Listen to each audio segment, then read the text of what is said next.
अमिताभ बच्चन का ऑरा अपने प्राइम में सच में किसी और ही लेवल पे रहा होगा, ना कि आज के टाइम में हर हीरो बच्चा नहीं बनना चाहता है, जिसमें फैन फॉलोइंग की भी बात नहीं है। वो जो सिनेमेट्रिक ड्रेड फील होना चाहिए, आजकल की फिल्में कितना भी ट्राई कर ले, चाहे वो एक्शन से या फिर वॉयलेंस से, उस ड्रेड को रिक्रिएट नहीं कर पाती। और इसी बात पे मैंने आज सोनू सूद की ए सर्टिफिकेट वाली डायरेक्टोरियल डेब्यू मूवी देखी, जिसका नाम है फतेह। अब फतेह एक एक्स स्पेशल ऑप्स ऑफिसर रह चुका है विद अ डार्क पास्ट। एक सीक्रेट एजेंसी लिए अतीत में काम करता था, पर बाद में जब उस एजेंसी को डिफंक्ट कर दिया गया तो भाई पंजाब में एक पीसफुल लाइफ जीने के लिए वापस आ गए। और जहां तभी गांव की एक बैडी निमृत नाम की, वो एक छोटी सी गांव में एक मोबाइल की दुकान चलाती है, और जो फोन के लोन से नहीं ऐप का ट्रेंड चला हुआ था, उसकी अर्ली अडॉप्टर रही। अपने गाँव में कई सारे लोगों को उसने वहाँ से लोन दिलवाया, और लोन अमाउंट ना भर पाने के कारण वो लोन वाली कंपनीज अपने क्लाइंट्स को इलीगल एक्टिविटीज के थ्रू हरस करने लगे, ब्लैकमेल करने लगे। और जब फतेह के एक एम्प्लॉय और निमृत का एक कस्टमर ने अपनी जान दे दी, तो निमृत को खुशी का सहारा लेना पड़ा। एक जैकलीन फर्नांडीज हैकर एंड बड़े दिनों के बाद अपनी इन एक्ट्रेस को देखकर काफी अच्छा लगता है, जहां खुशी इस क्राइम सिंडिकेट को टेक डाउन करने के लिए एथिकल हैकिंग कर रही होती है, जिसमें इसके कई सारे फ्रेंड्स भी मारे जाते हैं लाइव स्ट्रीम पे। और जब खुशी के स्ट्रिंग ऑपरेशन के अटेम्प्ट में निमृत किडनैप हो जाती है, तो फतेह को स्टेप अप करना पड़ता है कि अब मुझे ही ये सब ठीक करना पड़ेगा, जिसमें वो अपनी ओसीडी रखते हुए लोअर लेवल से लेकर ऊपर लेवल तक सबको मार देता है, और वो भी ऐसे कि जैसे किचन में गाजर मूली काट रहा हो।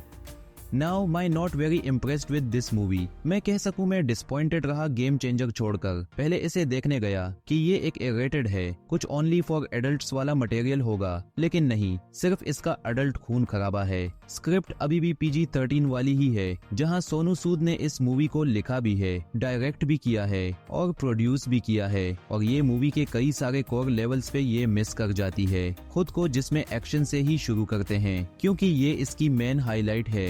उसी की बिनाम पे इस मूवी को बेचा जा रहा था। एंड विजिबल है कई सारे लेवल्स पे कि जॉन विक से कई सारे मूवमेंट्स इंस्पायर्ड रखे हुए हैं और रिक्रिएट भी किए हुए हैं, पर इनका कोई भी एक्शन सीक्वेंस मेरे लिए लैंड नहीं करता, क्योंकि इट्स नॉट कंसिक्वेंशियल। अपना हीरो सिर्फ और सिर्फ एक तरफ की लड़ाई लड़ रहा होता है। वो कमरे में ग्लॉक्स लेके घुस जाता है और बस लोगों को मारना शुरू, जिसमें सामने से कोई हेंचमैन कभी कभार थोड़ा सा इम्पैक्ट उसे दे देता है, पर वो भी कुछ ऐसा नहीं है कि आपको थोड़ी सी भी टेंशन फील हो, या फिर अपने फतेह को भी थोड़ी सी भी टेंशन फील हो। एक सेकंड के लिए भी बंदा ठहरता भी नहीं। इट्स जस्ट लाइक कि मैं बंदूक लिया, boom boom boom boom boom शुरू, काम खत्म, कोई नहीं रुक सकता। एंड ऐसी बात नहीं है कि द डूम स्लेयर की तरह कि अब रोक ही नहीं सकता, मुझे नहीं कोई रोक ही नहीं सकता। इस तरीके से जहां उन एक्शन सीक्वेंसेस के कंपोजिशन भी इतनी इंटरेस्टिंग इनफ नहीं है कि यार कितना प्यारा लग रहा है ये देख के मैं इसे बोल सकूं। इट गेट्स मेसी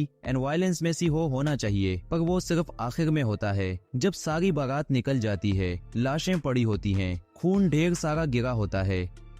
वैसे ये एक पौश के साथ बात करता है, लेकिन जब मारने पे आता है वो लोगों को, तो एक निहत्था आदमी जो कि भाग भी रहा हो तो भी उसे नहीं छोड़ता, मार देता है। जहां it shows his character a little bit कि व्हाट ही इज लाइक और what he would like to be, but most on of the time it feels very lazy की बूम बूम खत्म, वो मरते चला जाता है, लोग मरते चले जाते हैं और कोई थ्रेट फील नहीं होता। एंड जब फतेह को कोई थ्रेट नहीं फील होता तो हमें क्यों होगा। थोड़ा सा फन तब हो जाता है जब फतेह को लिटरली पूरे सीक्वेंस में कुछ भी नहीं हुआ होता है, एंड फिर अगले ही शॉट में उसके चेहरे पे ढेर सारा खून लगा होता है कि जैसे कि भाई बहुत ज्यादा झेल के आए हैं। जिसमें से एक एलिवेटर वाला भी सीन है जिसे देख के लगता है कि ओ अब कैप्टन अमेरिका वाला मूवमेंट यहाँ पे होगा, बट नहीं, वो सीन तुरंत कटो के अगले फ्लोर पे शिफ्ट हो जाता है कि हाँ फतेह ने कर लिया, तुम समझ जाना। मूवी की स्टोरी की बात करें तो नसीरुद्दीन शाह मूवी के बिग बैडी हैं। ये अपना बंदा भी पास्ट में उसी ऑर्गेनाइजेशन में रहा था जिसमें फतेह था, पर भाई साहब निकल के कोई और ही डायरेक्शन ले लिए। लाइफ को एंड बैंक डिटेल से सबके लोगों को स्कैम करके साइबर क्राइम करके चंपत हो जाना चाहते हैं पैसे लेकर, जिसमें कभी कभी कह सकते हो कि स्टोरी थोड़ी सी लेयर्ड फील होती है, या फिर मैं कहूँ कि अपने मंजे हुए एक्टर्स जो अपने लेजेंड एक्टर्स हैं उनकी वजह से कहानी थोड़ी सी लेयर्ड फील होती है। जस्ट लाइक कि जब लाइव स्ट्रीमिंग पे डेथ्स चल रही होती हैं तो विजय राज का कैरेक्टर एक नंबर देता है कि जब तक इतने लोग देखने नहीं आएंगे तब तक यह नहीं मरेगा। एंड इंसान की फितरत देखो कि मना करने के बावजूद भी लोग आके देख रहे हैं। दैट मीन्स कि उस डेथ में अपनी कॉमन पब्लिक का कितना बड़ा हाथ है।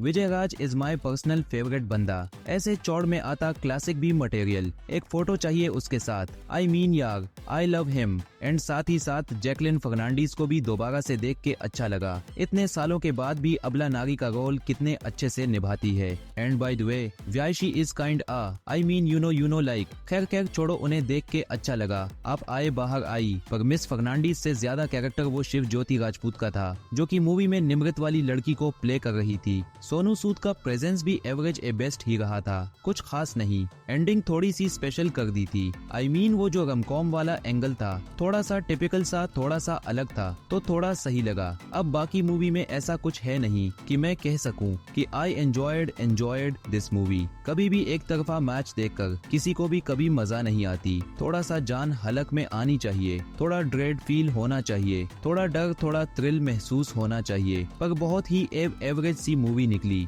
आई मीन बिलो एवरेज सी। वो इनका कॉरिडोर का एक्शन सीक्वेंस भी बहुत ही लोअर लेवल वाला था। आई मीन पीछे बंदा खड़ा हुआ है बंदूक लेकर, लेकिन भाई वो तब तक गोली नहीं